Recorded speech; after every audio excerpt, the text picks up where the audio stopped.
예레미야 15장 구약성경 1075페이지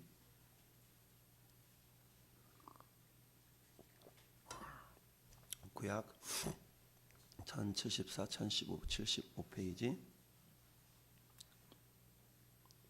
1절부터 9절까지 교독합니다. 찾으면 아멘 합시다. 여호와께서 내게 이르시되 모세와 사무엘이 내 앞에 섰다 할지라도 내 마음은 이 백성을 향할 수 없나니 그들을 내 앞에서 쫓아 내보내라. 그들이 만일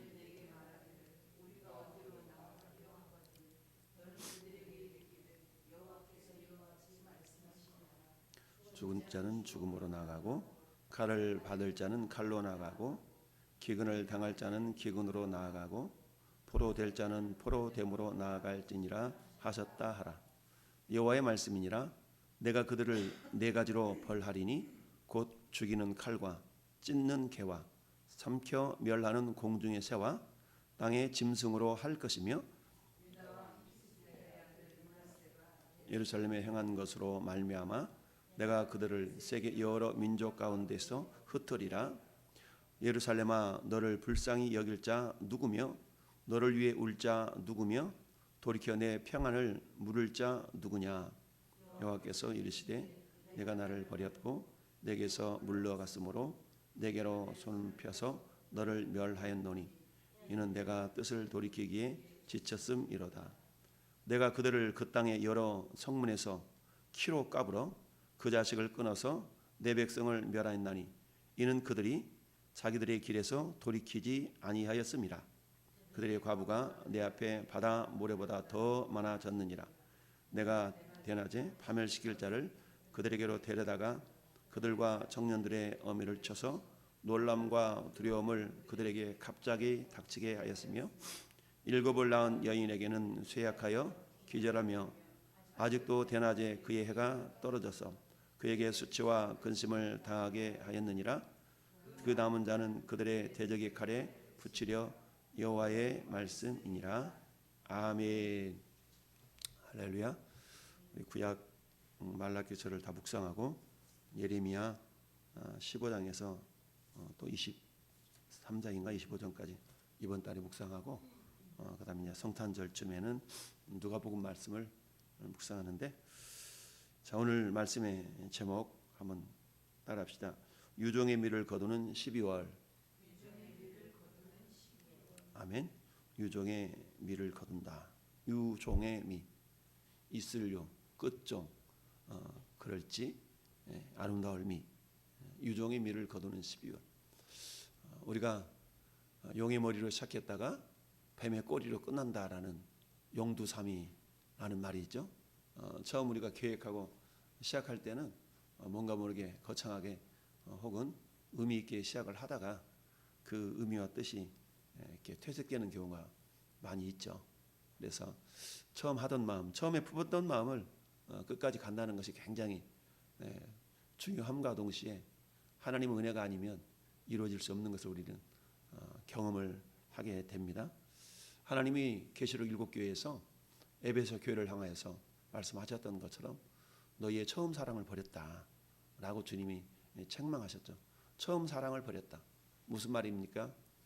남녀지간에 사랑을 하고 연애를 해도 처음에 만날 때보다 더 깊은, 더 순전한 이런 사랑의 관계가 되어져야 결혼을 해도 그 결혼 관계가 오래 유지가 되겠죠.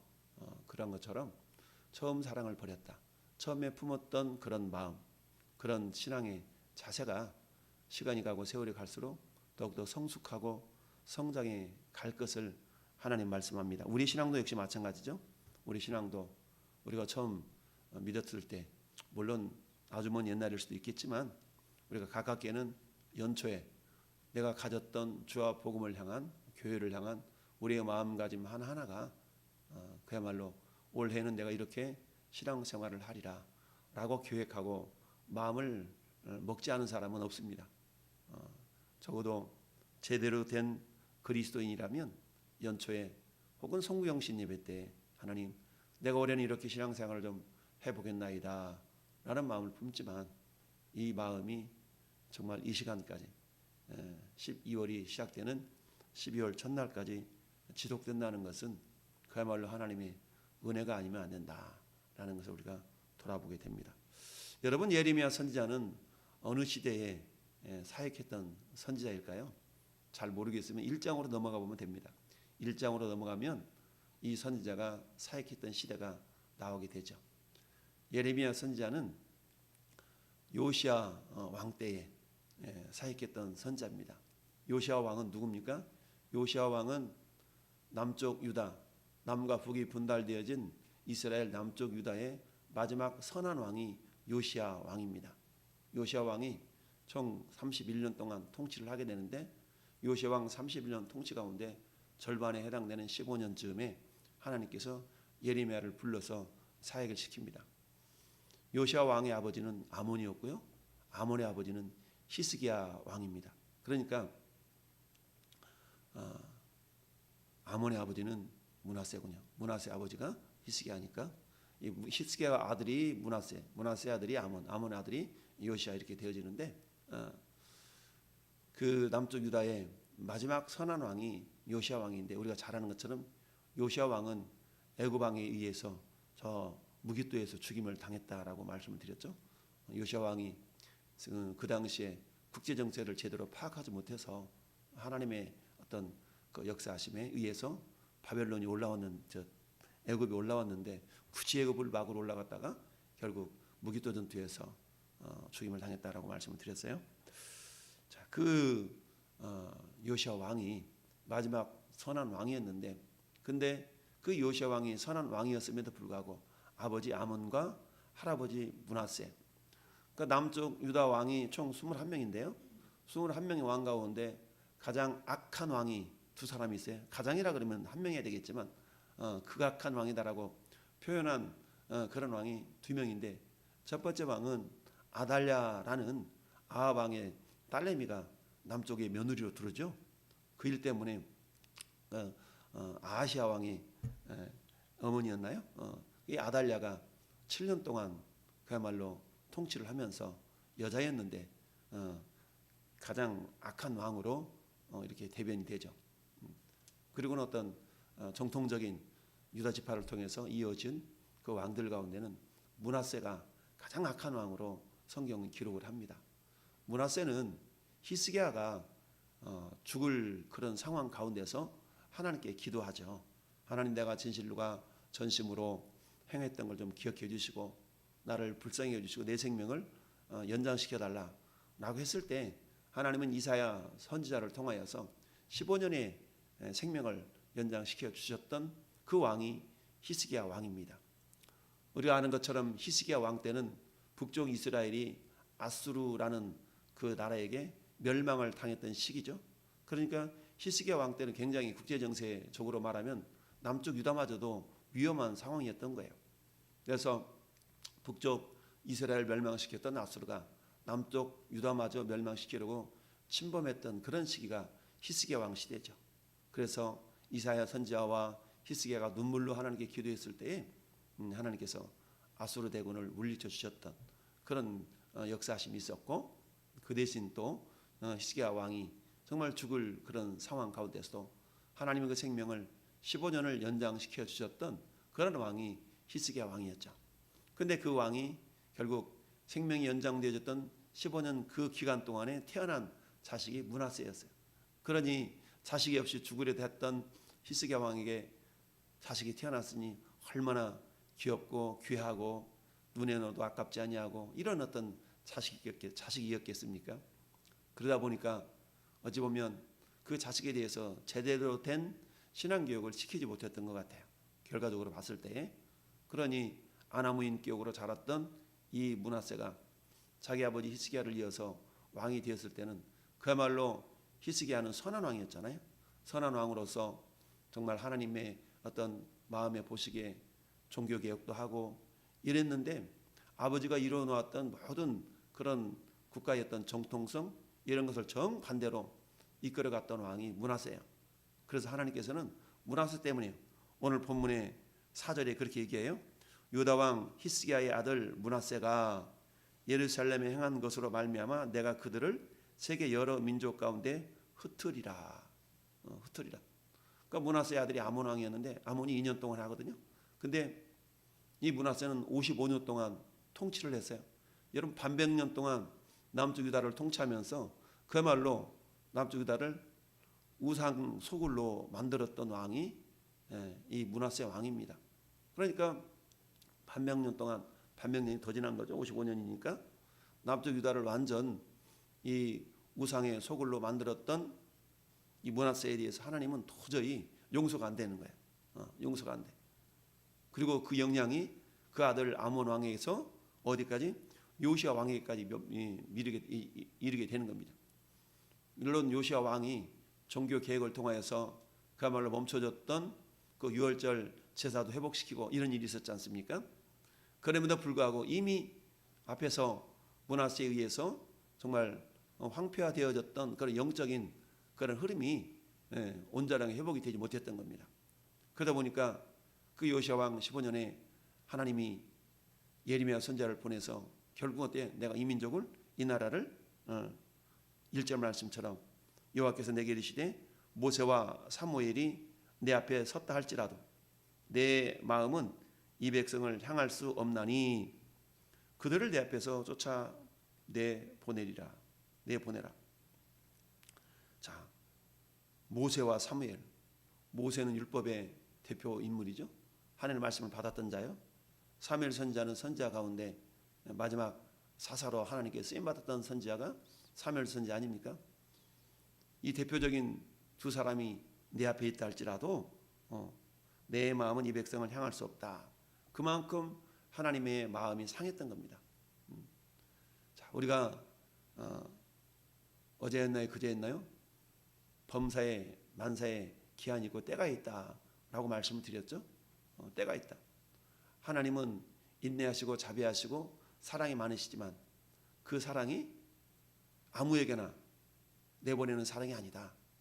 하나님이 기다리시지만 무작정 무한정 기다리시는 하나님이 아니라 때가 있다라고 말씀을 드렸죠. 그 때가 있다. 그런 것처럼 하나님이 이스라엘을 사랑하시고 자비하시고 인내하셨지만 그러나 이 므낫세에 행한 것으로 말미암아 내가 그들을 세계 여러 민족 가운데 흩으리라. 흩으리라. 사람이 병이 들어서 어떤 질병이 있을 때 그 질병이 깊어지기 전에 째거나 약을 먹거나 해서 고칠 수도 있지만 그러나 질병이 너무 깊어지면 손 쓸 수도 없는 그런 상황, 그런 지경에 이를 수 있는 것을 우리는 알 수가 있어요. 그러니까 질병이 들으면, 병이 들으면 그 병을 고칠 어떤 기간 또는 때가 있다는 거죠. 그 때가 너무 늦어지면 의사도 어쩔 수 없이 결국 하늘에 맡길 수밖에 없는 그런 상황이 있는 것을 우리가 보게 되는데요. 그런 것처럼 남쪽 유다의 어떤 황폐화된 그 원인이 므낫세 왕에게 있었다. 그 상황을 돌이키기 위해서 애를 썼던 요시야 왕. 그러나 너무 이미 기울어진 운동장을 바로 잡기에는 너무 늦었다라는 것이 하나님의 말씀인 거죠. 그러면서 그들이 만일 네게 말하기를 우리가 어디로 나아가리요 하거든 너는 그들에게 이르기를 여호와께서 이와 같이 말씀하시니라.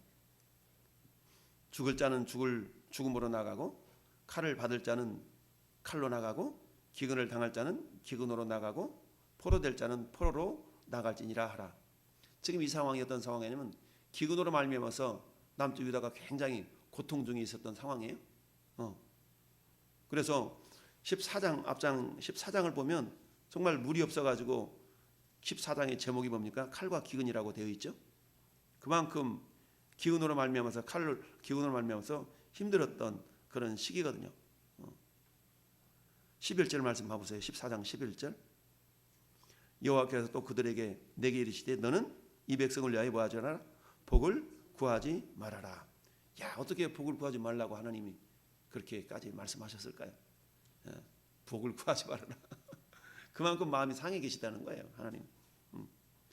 그들이 금식할지라도 내가 그 부르짖음을 듣지 않겠고 번제와 소제를 드릴지라도 내가 그들을 받지 아니할 뿐 아니라 칼과 기근과 전염병으로 내가 그들을 멸하리라. 15절 하반절도 그 선지자들은 칼과 기근에 멸망할 것이요. 왜 그러냐면 거짓 예언을 하거든요. 14절 보면 여호와께서 내게 이르시되 선지자들이 내 이름으로 거짓 예언을 하는도다. 나는 그들을 보내지 아니하였고 그들에게 명령하거나 이르지 아니하였거늘 그들이 거짓 계시와 점술과 헛된 것과 자기 마음의 거짓으로 너희에게 예언하는도다. 아무 일 없고 잘 될 것이라 잘 될 것이라만 얘기했다는 거예요. 근데 예레미야 선지자는 그렇게 얘기하지 않았죠. 하나님 말씀을 전하는데 거짓 선지자들이 예레미야 뺨을 치면서 막 이런 일이 있었지 않습니까?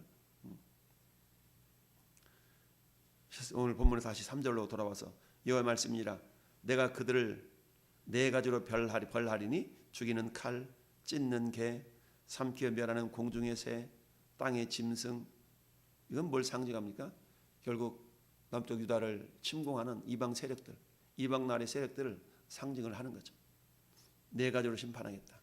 죽을 자, 칼을 받을 자, 기근을 당할 자, 포로될 자. 이 네 가지로 하나님이 심판하시겠다. 근데 그 근본 원인이 누구 때문에 그렇다? 므낫세 때 저질렀던 므낫세 왕뿐만 아니라 그 영향을 받았던 백성들, 선지자들 하나같이 하나님께 돌아오려고 하지 않았다. 그 원인을 6절은 그렇게 얘기를 합니다. 여호와께서 이르시되 네가 나를 뭐했다? 버렸다. 하나님을 버렸다는 얘기죠. 우리 하나님은 사무엘 선지자를 통해서 그렇게 말씀하시죠. 나를 존중히 여기는 자를 내가 존중히 여기고 나를 경멸히 여기는 자를 내가 경멸히 여기리라. 네가 나를 버렸다. 그리고 두 번째 내게서 물러갔다. 물론 몸이 그랬다는 것은 아니겠죠. 마음이 그랬다는 얘기죠. 마음으로 하나님을 버렸고 마음이 하나님에게서 물러갔다. 2021년을 마무리하면서 우리가 연초에 가졌던 우리 마음가짐 혹시 이런 부분은 없지는 않은가? 내가 내 신앙이 하나님을 향하여서 더욱더 깊어지고 성장과 성숙을 기하는 그런 신앙의 모습이 이 아침에 나에게는 있는가? 아니면 연초에 가졌던 내 신앙의 자세보다 더 어그러지고 흐트러져서 형식은 있으나 경건의 모양은 있으나 경건의 능력이 없었던 그런 어떤 모습처럼 내 모습이 그러진 않는가? 하나님이 기뻐하시는 그런 어떤 사명자의 모습을 우리가 지난주에 살펴보았는데요. 네가 나를 버렸고 내게서 물러갔으므로 네게로 내 손을 펴서 너를 멸하였노니 이는 내가 뜻을 돌이키기에 지쳤음이로다. 여러분 하나님 어떻게 지치시겠어요? 전능자가. 그렇지만 인성으로 표현하신 하나님 마음이 그런 거죠. 하나님 마음이 내가 뜻을 돌이키기에 지쳤다. 왜요? 그만큼 반복적으로 용서하면 또 죄를 짓고 용서하면 또 죄를 짓고 그랬다는 거죠. 그러니까 어때요? 우리 하나님의 표현이 내가 뜻을 돌이키기에 지쳤다. 그러면서 7절에도 내가 그들을 그 땅 여러 성문에서 키로 까불러서 그 자식을 끊어서 내 백성을 멸하였는 이는 그들이 자기들의 길에서 뭐했다? 돌이키지 아니하였습니다. 돌이키지 아니했다. 돌이켜야 되는데 선지자를 통해서 하나님이 말씀을 전했을 때 자신들의 죄를 바라보고 회개하고 돌이킬 때 하나님께서 자비하심과 긍휼하심이 임하게 되는데 끝까지 돌이키지 아니하면 그들에게 임하는 것은 뭐예요? 심판이 임하는 거죠. 그들의 과부가 내 앞에 바다 모래보다 더 많아졌느니라. 내가 대낮에 파멸시킬 자를 그들에게로 데려다가 그들과 청년들의 어미를 쳐서 놀람과 두려움을 그들에게 갑자기 닥치게 하였으며 일곱을 낳은 여인에게는 쇠약하여 기절하리. 아직도 대낮에 그 해가 떨어져서 그에게 수치와 근심을 당하게 하였느니라. 그 남은 자는 그들의 대적의 칼에 붙이리라. 여호와의 말씀이니라. 자, 오늘 말씀의 제목이 뭐라고 그랬어요? 유종의 미를 거두는 12월이라고 했죠. 12월. 우상숭배로 말미암아 하나님을 향한 마음이 없었던 남쪽 유다를 향해서 역설적으로 말하면 그만큼 이들이 회개하고 돌이키기를 하나님 원하셨던 거죠. 근데 그들이 자기의 길에서 돌이키지 아니하였다. 회개에도 기회가 있고 때가 있다 그랬죠. 하나님은 기다리시고 인내하시는 분이시지만 무한정 인내하고 무한정 기다리시는 것이 아니다. 때가 있다. 때. 우리는 그 때를 놓치지 않고 항상 지금 이 순간이 그 시간이다. 지금 이 순간이 그때다라는 것을 우리는 늘 기억해야 됩니다. 보라 지금은 은혜 받을 만한 때요. 보라 지금은 구원의 날이로다 라고 말씀했던 것처럼 우리의 신앙의 모습이 혹여 내가 마음으로 주님을 버리는 아니면 오늘날에는 눈에 보이는 어떤 물건을 만들어 놓고 이것이 우상이다라고 비나이다 하는 경우는 우리 예수 믿는 사람은 거의 없죠. 그러나 우리의 마음을 빼앗아가는 우상과 같은 그런 우리의 마음을 빼앗아가는 것들이 얼마나 많습니까? 그걸 돌아보면서 내 마음을 하나님에게로부터 멀어지게 했던 많은 것들이 있을 수 있어요.